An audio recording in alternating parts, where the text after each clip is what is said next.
বগুড়ায় মেয়েকে বিয়ে না দেওয়ার বাবা শাকিল আহমেদকে পিটিয়ে হত্যার অভিযোগ উঠেছে স্বেচ্ছাসেবক দলের নেতার বিরুদ্ধে।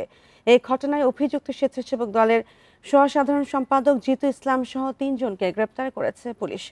বান্ডেল থাকলে প্রতি সেনমানিতে টাকা বাঁচবে। বিকাশ সেনমানি বান্ডেল কিনে জিতুন প্রতি লেনদেনে।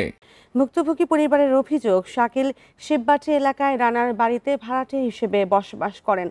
তার মেয়েকে জিতু ইসলাম বিয়ের প্রস্তাব দিয়ে আসছিলেন, তবে পরিবার রাজি না হওয়ায় বিয়ের প্রস্তাবে রাজি হননি রিকশা চালক শাকিল আহমেদ। এ নিয়ে তাদের মধ্যে কথা কাটাকাটি হয়। শনিবার দুপুরে জিতুর নেতৃত্বে ১০-১৫ জন শাকিলকে বাড়ি থেকে ডেকে ফুলবাড়ি এলাকায় করতোয়া নদীর ঘাটে নিয়ে যায়। সেখানে শাকিলকে মারধর করে পালিয়ে যায় তারা।